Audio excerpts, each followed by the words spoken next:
Another awesome day. Good things, so many things to talk about.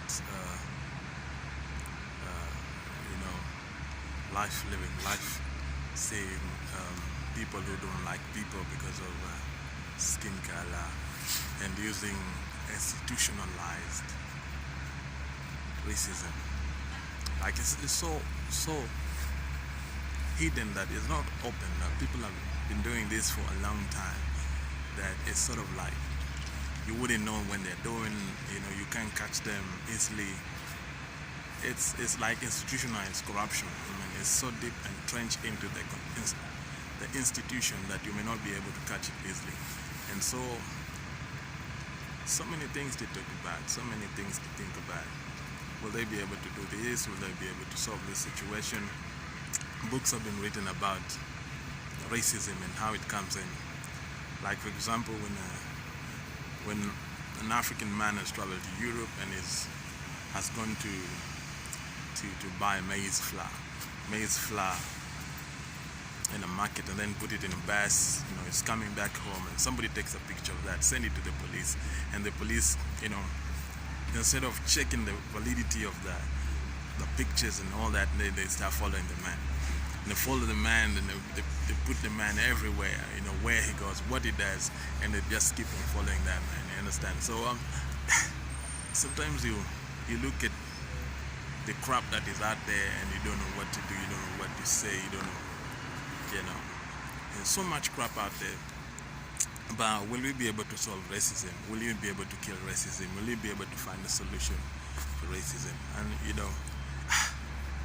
yeah, so very funny, very bad, very weak. The other thing is that if the church is involved, like the church, it's so sad that the church can be involved in such a crap. Understand now? So the church would listen and they will, make you feel unwanted.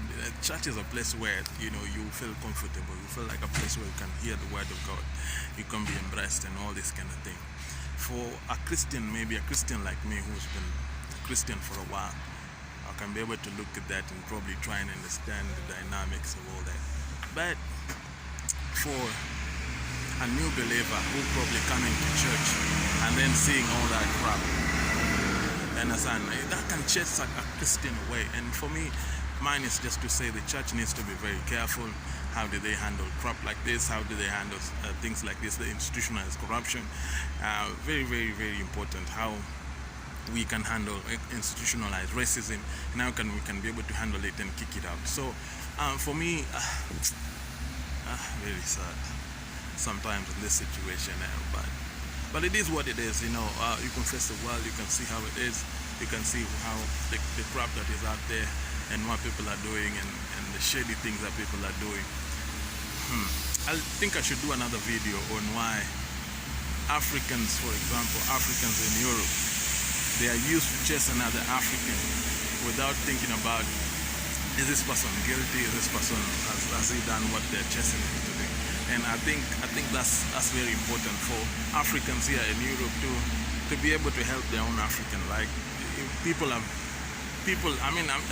don't mean like people should separate in groups, because we are all human beings to live as a community. But I tend to see like Africans here we are more sort of quote unquote gullible. We don't do our own research. We don't embrace people. We keep on following. We don't have a voice, so to speak, to be able to handle issues, especially men who are lost in all this kind of thing. The institutionalized racism would be able to find Africans and be able to put them in a place where an African wouldn't know what to do. And so for me, I just think,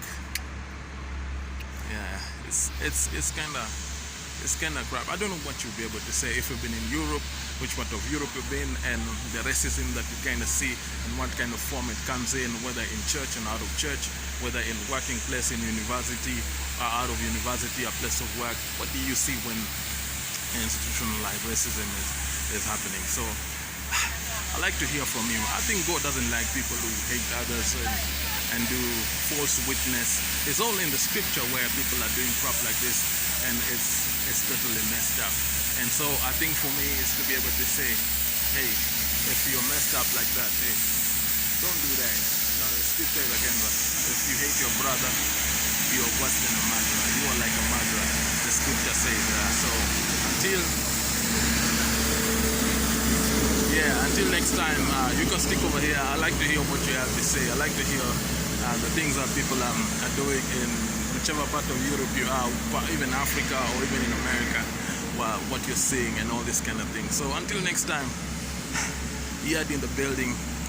Love you, pray for you. I sign out and I tell you until the next video.